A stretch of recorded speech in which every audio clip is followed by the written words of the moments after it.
Hello mga ka-farmers, welcome back to my YouTube channel. So ngayong araw na ito mga ka-farmers, ipapakita ko sa inyo yung alagang itik dito mga ka-farmers is meron na siyang sisiyo mga ka-farmers na bago.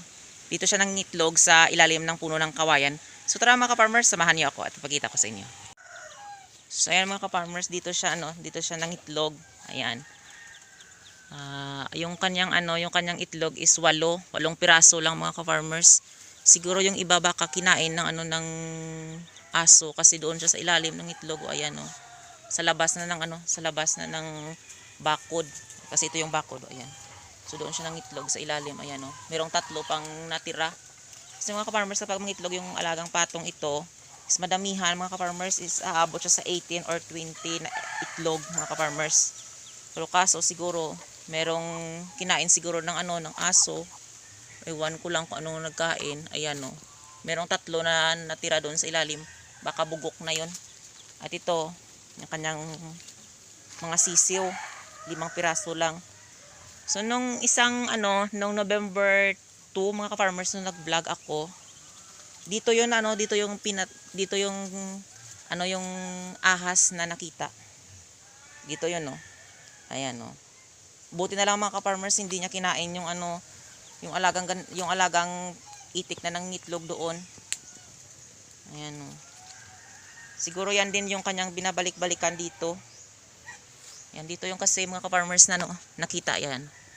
At doon yun pinatay. Doon. Kasi pinatay na lang siya kasi baka perwisyo din at baka matuklaw ka pa. Nakakatakot talaga. Kapag ganyang ahas mga ka-farmers, kasi yung ahas na yun mga ka-farmers, hindi yun sawa is parang itim siya. Yung tawag dito sa amin maninina. Is makabandag talaga yun mga ka-farmers. Kapag yung kalabaw or baboy, matutuklaw niya is mamamatay talaga mga ka-farmers. So ayun, pinatay na lang siya. At saka siya rin siguro yung nag-uubos dito ng mga alaga naming mga sisiw. Ayan. Ayan, kahit pa paano mga ka-farmers, meron na tayong blessings. Ayan. Madami na yan yung 5 pirasong sisiw. Madami na yan mga ka-farmers. Ayan. So, mga ka-farmers, kukunin ko siya at ilalagay ko doon sa itaas. Doon ko siya itatali para hindi siya makawala. Kasi kapag dito lang siya nagalagala, baka kainin yun ng mga alagang asong ng iba ng mga gala ba? Yung gala. At saka yung mga pusang gala. Kasi kapag ganyan yung sisiw ng alagang itik namin is nilalagay namin doon sa tinatali namin. Kasi kapag nakawala mga ka-farmers, maubos talaga, kinakain ng mga asong gala. Ayan.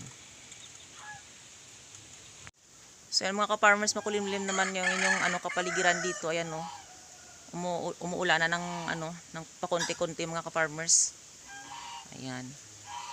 So tara mga ka-farmers, tukunin ko na yung aking alagang itik.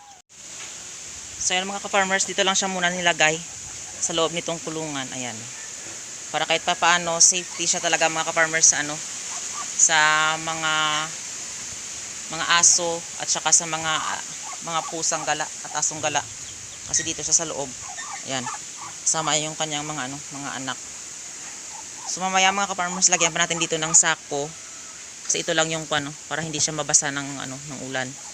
Tsaka yung hangin hindi makapasok. Dito sa kabilang ito, lagyan ng ng pantakip para hindi mababasa yung kanyang mga sisiw pag malakas yung ulan. Ayan. Maraming salamat sa walang sawang pagsusupport at panonood nyo sa aking YouTube channel. And don't forget to like, share, and subscribe to my YouTube channel. Happy farming mga ka-farmers!